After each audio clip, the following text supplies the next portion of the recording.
Thank you, Mr. Secretary. Thank you, Mr. President, and good morning. Last night, on the order of the President of the United States and in support of a request from the Department of Justice, as the President said, the United States military conducted an apprehension mission in Caracas, Venezuela, to bring to justice two indicted persons, Nicolas and Cecilia Maduro. This operation, known as Operation Absolute Resolve, was discreet, precise, and conducted during the darkest hours of January 2nd and was the culmination of months of planning and rehearsal, an operation that, frankly, only the United States military could undertake. What I'd like to do this morning is talk to you through some of the preparation and the details without compromising any of our tactics, techniques, and procedures. There is always a chance that we'll be tasked to do this type of mission again. Our interagency work began months ago and built on decades of experience of integrating complex air, ground, space, and maritime operations. While the past 2 decades have honed the skills of our special operations forces, this particular mission required every component of our joint force, with soldiers, sailors, airmen, Marines, and Guardians working in unison with our intelligence agency partners and law enforcement teammates in an unprecedented operation. We leveraged our unmatched intelligence capabilities and our years of experience in hunting terrorists, and we could not have done this mission without the incredible work by various intelligence agencies, including the CIA, NSA, and NGA. We watched, we waited, we prepared, we remained patient and professional. This mission was meticulously planned, drawing lessons from decades of missions over the last many years, many missions over these last many years. This was an audacious operation that only the United States could do. It required the utmost of precision and integration within our joint force. And the word integration does not explain the sheer complexity of such a mission. An extraction so precise it involved more than 150 aircraft launching across the Western Hemisphere in close coordination, all coming together in time and place to layer effects for a single purpose: to get an interdiction force into downtown Caracas while maintaining the element of tactical surprise. Failure of one component of this well-oiled machine would have endangered the entire mission, and failure is never an option for America's joint force. Those in the air over Caracas last night were willing to give their lives for those on the ground and in the helicopters. Let me talk a little bit about the preparation. After months of work by our intelligence teammates to find Maduro and understand how he moved, where he lived, where he traveled, what he ate, what he wore, what were his pets. In early December, our force was set pending a series of aligned events. Key was choosing the right day to minimize the potential for civilian harm and maximize the element of surprise and minimize the harm to the indicted personnel so, as the President said, they could be brought to justice. And as the President said earlier today, weather in Venezuela is always a factor this time of the year. And over the weeks through Christmas and New Year's, the men and women of the United States military sat ready, patiently waiting for the right triggers to be met and the President to order us into action. Last night, the weather broke just enough, clearing a path that only the most skilled aviators in the world could maneuver through. Ocean, mountain, low cloud ceilings. But when tasked with a mission, this organization does not quit. At 10:46 p.m. Eastern Time last night, the President ordered the United States military to move forward with this mission. He said to us, and we appreciate it, Mr. President, good luck and Godspeed. And those words were transmitted to the entire joint force. Over the course of the night, aircraft began launching from 20 different bases on land and sea across the Western Hemisphere. In total, more than 150 aircraft, bombers, fighters, intelligence, reconnaissance, surveillance, rotary wing were in the air last night. Thousands and thousands of hours of experience were airborne. Our youngest crew member was 20, and our oldest crew member was 49, and there's simply no match for American military might. As the night began, the helicopters took off with the extraction force, which included law enforcement officers, and began their flight into Venezuela at 100 feet above the water. As they approached Venezuelan shores, the United States began layering different effects provided by Spacecom, Cybercom, and other members of the interagency to create a pathway. Overhead, those forces were protected by aircraft from the United States Marines, the United States Navy, the United States Air Force, and the Air National Guard. The force included F-22s, F-35s, F-18s, EA-18s, E-2s, B-1 bombers, and other support aircraft, as well as numerous remotely piloted drones. As the force began to approach Caracas, the Joint Air Component began dismantling and disabling the air defense systems in Venezuela, employing weapons to ensure the safe passage of the helicopters into the target area. The goal of our air component was, and always will be to protect the helicopters and the ground force and get them to the target and get them home. As the force crossed the last point of high terrain where they'd been hiding in the clutter, we assessed that we had maintained totally the element of surprise. As the helicopter force ingressed towards the objective at low level, we arrived at Maduro's compound at 1:01 a.m. Eastern Standard Time, or 2:01 a.m. Caracas local time, and the apprehension force descended into Maduro's compound and moved with speed, precision, and discipline towards their objective and isolated the area to ensure the safety and security of the ground force while apprehending the indicted persons. On arrival into the target area, the helicopters came under fire, and they replied with that fire with overwhelming force in self-defense. One of our aircraft was hit but remained flyable, and as the President said earlier today, all of our aircraft came home, and that aircraft remained flyable during the rest of the mission. As the operation unfolded at the compound, our air and ground intelligence teams provided real-time updates to the ground force, ensuring those forces could safely navigate the complex environment without unnecessary risk. The force remained protected by overhead tactical aviation. Maduro and his wife, both indicted, gave up and were taken into custody by the Department of Justice, assisted by our incredible U.S. military with professionalism and precision, with no loss of U.S. life. After securing the indicted persons, the force began to prep for departure. Helicopters were called in to exfiltrate the extraction force, while fighter aircraft and remotely piloted aircraft provided overhead coverage and suppressive fire. There were multiple self-defense engagements as the force began to withdraw out of Venezuela. The force successfully exfiltrated and returned to their afloat launch bases, and the force was over the water at 3:29 a.m. Eastern Standard Time with indicted persons on board, and both Maduro and his wife were embarked aboard the USS Iwo Jima. In closing, what we've witnessed today is a powerful demonstration of America's joint force.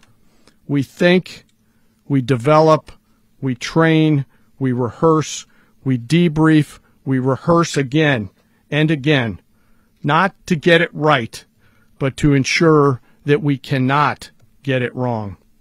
Our jobs are to integrate combat power so when the order comes, we can deliver overwhelming force at the time and the place of our choosing against any foe anywhere in the world. I am immensely proud today of our joint force and filled with gratitude to represent them here today. There is simply no mission too difficult for these incredible professionals and the families that stand by them and support them. As we stand here this morning, our forces remain in the region at a high state of readiness, prepared to project power, defend themselves, and our interests in the region. This operation is a testament to the dedication and unwavering commitment to justice and our resolve to hold accountable those who threaten peace and stability. In closing, I want to express my heartfelt gratitude to the brave men and women who executed this mission. Their courage and tireless commitment to our nation are what makes us strong. Thank you, Mr. Secretary, and thank you, Mr. President.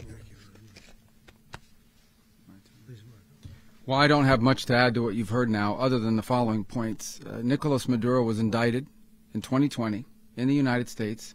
He is not the legitimate president of Venezuela. That's not just us saying it. The first Trump administration, the Biden administration, the second Trump administration, none of those three recognized him. He's not recognized by the European Union and multiple countries around the world. He is a fugitive of American justice with a $50 million reward, which I guess we saved $50 million. And make sure. Yeah, exactly. But don't let anybody claim it. Nobody deserves it but us. But I want to be clear about one thing. Nicolas Maduro had multiple opportunities to avoid this. He was provided multiple very, very, very generous offers and chose instead to act like a wild man, chose instead to play around. And the result is what we saw tonight. The other message here is the following. You have a guy, like many people around the world, they like to play games. You have a guy who decides he's going to invite Iran into his country, is going to, do the confiscation of American oil companies, is going to flood our country with gang members, is going to take Americans prisoner and try to hold them for hostage and trade them like he was able to do with the Biden administration. Basically likes to play games all this time and thinks nothing's going to happen. And I hope what people now understand is that we have a president. The 47th president of the United States is not a game player. When he tells you that he's going to do something, when tells you he's going to address a problem, he means it. He actions it. I can tell you, I've watched this process now for 14, 15 years, been around it. Everybody talks. I'm going to do this. I'm going to do that. When I get there, we're going to do this. We're going to take. This is a president of action. Like, I don't understand yet how they haven't figured this out. And now, if you don't know, now you know. Because this is the way it's going to play out. And I think people need to understand that this is not a president that just talks and does letters and press conferences. And, if he says he's serious about something, he means it. And this is something that was a direct threat to the national interest of the United States, and the president addressed it. There's a president of peace, by the way. I told you what I just said earlier. This guy had multiple opportunities to find his way somewhere else and figure out another. He could have been living somewhere else right now very happy, but instead he wanted to play big boy. And so now, he's got other sets of problems on his hands. And but I think that the message here should be for the world. Look, the president doesn't go out looking for people to pick fights with. He's not generally wants to get along with everybody. We'll talk and meet with anybody, but don't play games. Don't play games with this president's in office, because it's not going to turn out well. And so I hope that I guess that lesson was learned last night, and we hope it'll be instructive moving forward. Is that a message for Cuba, Mr. President? Mr. President. Please. Well, we're going to be running it with a group, and we're going to make sure it's run properly. We're going to rebuild the oil infrastructure, which will cost billions of dollars. It'll be paid for by the oil companies directly. They will be reimbursed for what they're doing, but that's going to be paid. And we're going to get the oil flowing the way it should be. As you know, it was just a minor flow. It was actually a minor flow for what they have. But we're going to run it properly, and we're going to make sure the people of Venezuela are taken care of. We're going to make sure the people that were forced out of Venezuela by this thug are also taken care of. President, does the U.S. running the country mean that U.S. troops will be on the ground? How will that work? Well, they always say boots on the ground. So we're not afraid of boots on the ground if we have to have. We had boots on the ground last night at a very high level, actually. We're not afraid of it. We don't mind saying it. But we're going to make sure that that country is run properly. We're not doing this in vain. This is a very dangerous attack. This is an attack that could have gone very, very badly. Could have gone very badly. We could have lost a lot of people last night. We could have lost a lot of dignity. We could have lost a lot of equipment. The equipment is less important, but we could have lost a lot. And we're going to make sure that this is proper. We're there now. We're ready to go again if we have to. We're going to run the country right. It's going to be run very judiciously, very fairly. It's going to make a lot of money. We're going to give money to the people. We're going to reimburse people that were taken advantage of. We're going to take care of everybody.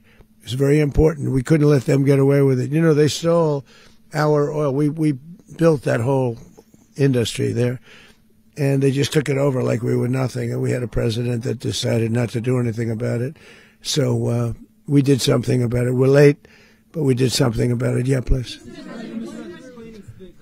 Mechanism by which you're going to run the country? Are you going to designate a U.S. official to coordinate? Yes, it's all being done right now. We're designating people. We're talking to people. We're designating various people, and we're going to let you know who those people are. Would run Venezuela? Well, it's largely going to be, for a period of time, the people that are standing right behind me.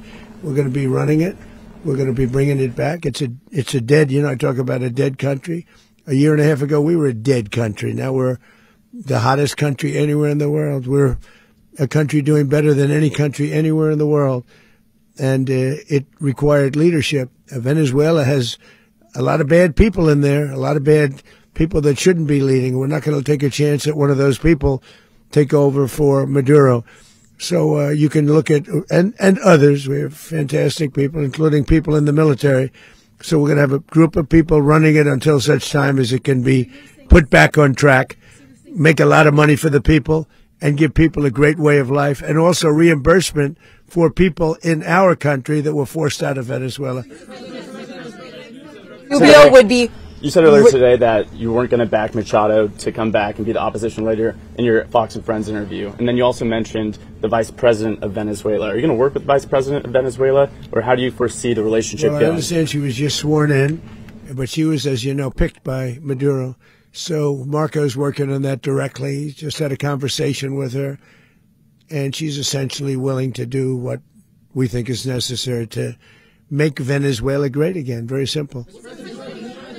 Mr. President, Colombian President Gustavo Petro, a couple weeks ago, he said he's got to watch his ass.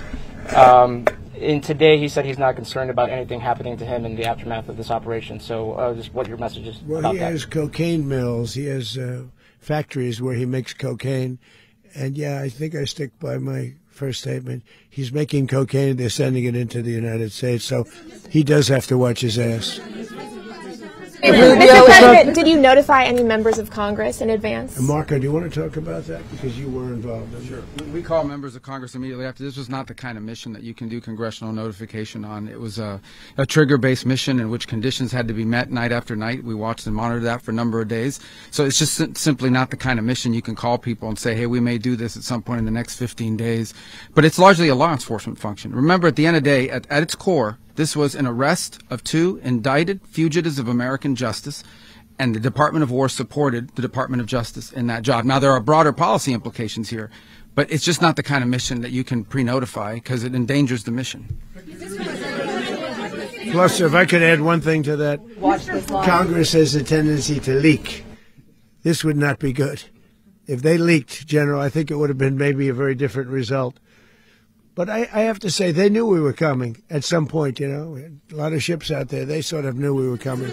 We went through. But Congress will leak, and we don't want leakers. You were one of the only people to watch this all play out live. What was Maduro doing when the U.S. forces entered what I assume would be his home? And also, was there any point where the U.S. was considering if Maduro pushed back or resisted killing Maduro? It could have happened. It could have happened. He was trying to get into a safe place. You know what a safe place is, all steel. And he wasn't able to make it to the door because our guys were so fast. They went through the opposition so fast. And there was a lot of opposition. People were wondering, do we get them by surprise? Sort of surprised, but they were waiting for something. It was a lot of opposition. There was a lot of gunfire. You saw some of it today. But he was trying to get to a safe place, which wasn't safe because we would have had the door blown up in about 47 seconds, they say on average, regardless of how thick the steel was. It was a very thick door. It was a very heavy door, but he was unable to get to that door. He made it to the door. He was unable to close it. Go ahead, finish.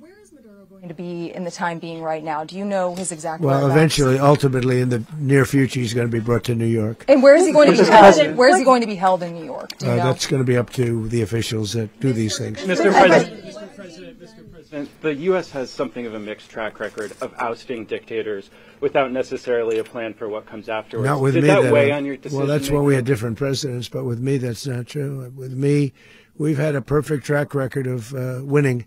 We win a lot, and we win. If you look at Soleimani, you look at al-Baghdadi, you look at the Midnight Hammer. Midnight Hammer was incredible. Right now, you wouldn't have peace in the Middle East. We have essentially peace in the Middle East because of that. If we weren't successful with Midnight Hammer, you wouldn't have peace in the Middle East. So, with me, you've had a lot of victory. You've had only victories. You've had no losses. Yeah. How long do you expect the U.S. to run Venezuela, and how soon do you want the Venezuelan people to hold elections? So I'd like to do it quickly, but it takes a period of time. You know, we're rebuilding. We have to rebuild their whole infrastructure. The infrastructure is rotted. It's actually very dangerous. It's blow-up territory. Oil is very dangerous. It's a very dangerous thing to take out of the ground. It can kill a lot of people. It has killed a lot of people doing just that. The infrastructure is old. It's rotted. Much of it is stuff that we put there 25 years ago, and we're going to be replacing it. And we're going to take a lot of money out so that we can take care of the country. Yeah. Are you saying that Secretary Rubio and Mr. President, China, Russia, and Iran have interests in Venezuela. How does this operation affect your relationships with them when it comes to oil and drugs? In terms of China and Russia, Russia when we get things straightened out. But in terms of other countries that want oil, we're in the oil business. We're going to sell it to them. We're not going to say we're not going to give it to them. In other words, we'll be selling oil probably in much larger doses because they couldn't produce very much because their infrastructure was so bad. So we'll be selling large amounts of oil to other countries, many of whom are using it now, but I would say many more will come. Are you saying that, Mr. President, are you saying that? Mr. President, thank you. What is your message to the people of Venezuela today? Of course, the civilian population specifically, they have a lot of questions. What is your message to the people of Venezuela? That you're going to have peace, justice. You're going to have some of the riches that you should have had for a long period of time. It was stolen from you. But you're going to have peace and you're going to have safety. You're going to have justice. You're going to have a country. You're going to have a real country. You're going to have potentially a great country. You know, if you go back 20 years, maybe even a little longer ago, that was a great country. And they destroyed it. Remember I said that if we lose this election, the United States will be Venezuela on steroids. That's what would have happened. Had we lost the election, the 2024 election, we suffered so badly. When you look at the border from 2020, what they did, what Joe Biden administration did to our country should never be forgotten. But if we had to go through another year of that, we would be exactly where Venezuela was in terms. I used to say, if they win, we're going to be Venezuela on steroids, and that's what would have happened.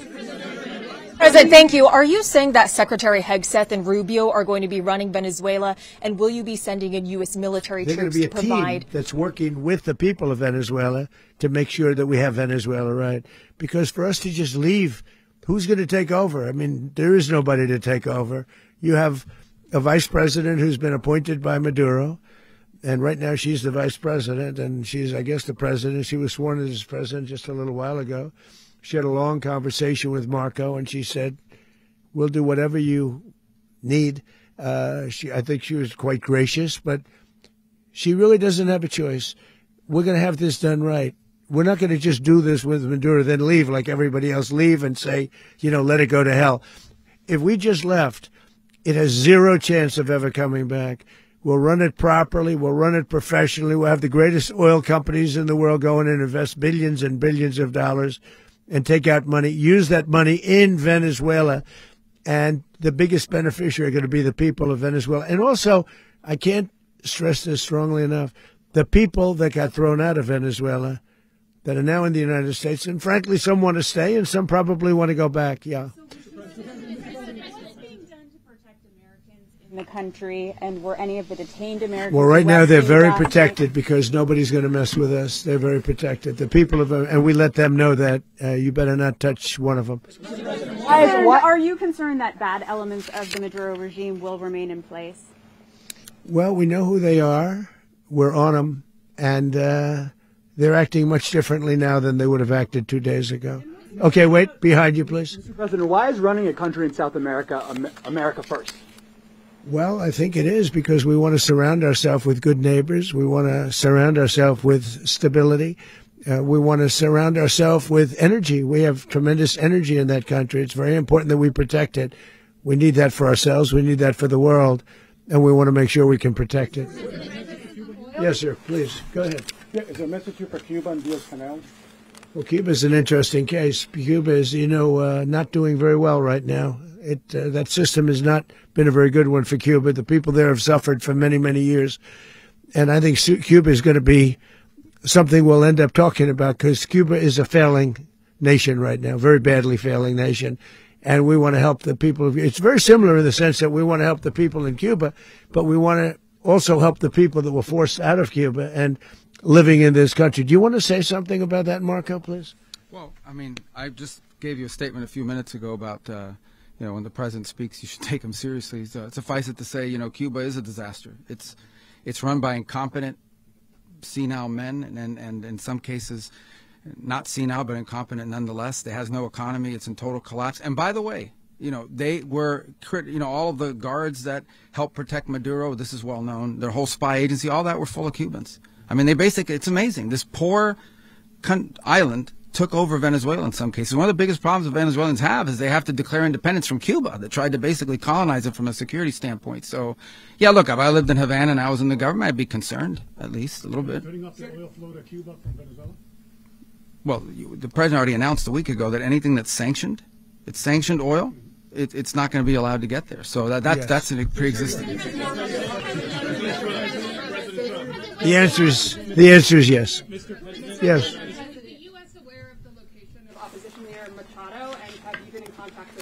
No, we haven't. No, we haven't. Mr. President, on Monday. Oh, I think it would be very tough for her to be the leader. She doesn't have the support within or the respect within the country. She's a very nice woman, but she doesn't have the respect to be the leader. Mr. President, is it possible that the U.S. ends up administrating Venezuela for years? Well, it won't cost us anything because the money coming out of the ground is very substantial, so it's not going to cost us anything. We will. Well, we want safety there. We want to be surrounded by countries that aren't housing all of our enemies all over the world. That's what was happening, and you don't want to have that. But we're going to be rebuilding, and we're not spending money. The oil companies are going to go in. They're going to spend money. We're going to take back the oil that, frankly, we should have taken back a long time ago. A lot of money is coming out of the ground. We're going to get reimbursed for all of that. We're going to get reimbursed for everything that we spend. So it's going to be a very important. This is a very big evening that took place last night. We have to be surrounded by safe, secure countries. And we also have to have energy. Very important. We have to have energy that's real energy, not where they're getting 4% and 5% of the energy out of the ground. You take a look. It was such a disaster. So what's going to happen with Venezuela, I think, over the next period of a year is going to be a great thing, and the people of Venezuela will be the biggest beneficiaries. The U.S. military. Mr. President, thank you. What did you last speak to Maduro about when you spoke? And is the Well, US I don't want to get into the Venezuela? conversations, but I did have conversations with him, and I said, you got to surrender. And I actually thought he was pretty close to doing so, but now he wished he did, yeah. You said that Maduro is responsible for drug trafficking. You recently pardoned the former president of Honduras who was convicted of many drug trafficking. Can you explain how these two situations are different? And would you ever pardon Maduro? I endorsed, as you know, the winning president, the man who won in Honduras. I endorsed the man who won in Chile. I endorsed the man who won in Argentina. And we are doing very well with that whole group. What the man that I pardoned was, if you could equate it to us, he was treated like the Biden administration treated a man named Trump. That didn't work out too well for them. This was a man who was persecuted very unfairly. He was the head of the country. He was persecuted very unfairly. And there are a number of them.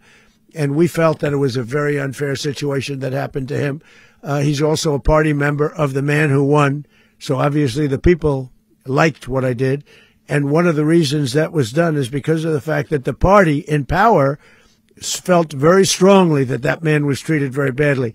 I studied it very quickly, and then I studied it in great detail.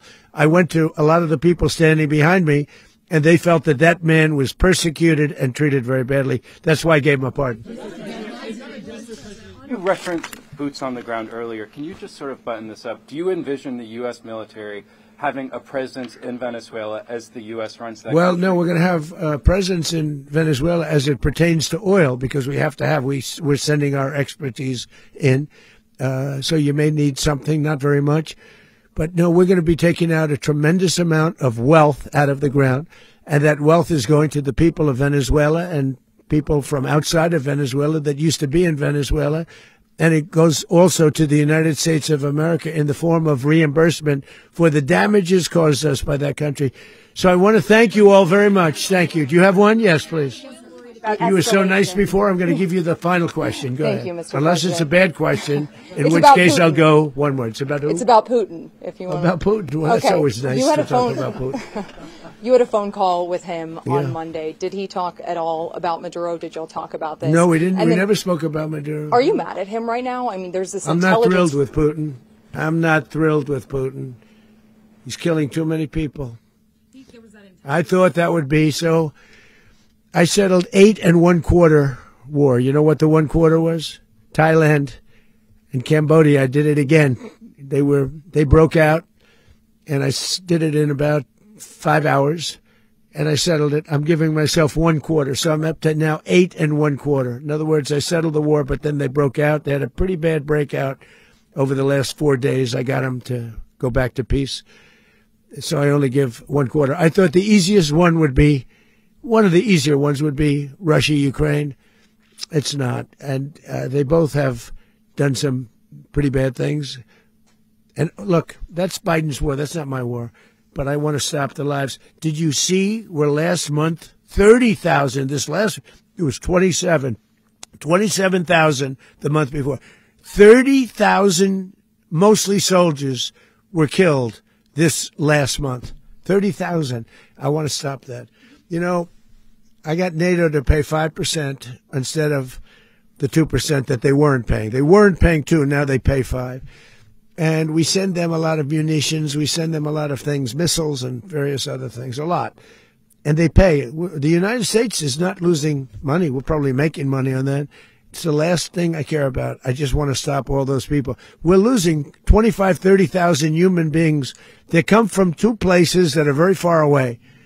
But if I can stop, because it's something I've been pretty good at doing, deals, I guess. It's all a deal. Life is a big deal. But if I can stop that war and stop 30,000 young people, in addition to the fact that people are being killed in Kiev, people are being killed in other cities throughout, a much smaller number, but they're being killed, viciously killed. So I'm not happy about it. I thought that would be something that would get solved. We have Mr. Witkoff here. I think that we're making progress, but that's a war that should have never happened. If I were president, it would have never happened. Putin says it. Everybody says it. If I were president, that would have never happened. But I inherited that war. That was Joe Biden, Zelensky, and Putin. I came into the situation, and it's a mess. And I will say this. I watched an operation last night that was so precise, that was so brilliant. I mean, it was incredible. If we had our people, like this general and our people involved, that war would not have gone on very long, that I can tell you. That war, to use an old term, that war has become a bloodbath, and we want it to get stopped. Thank you very much, everybody.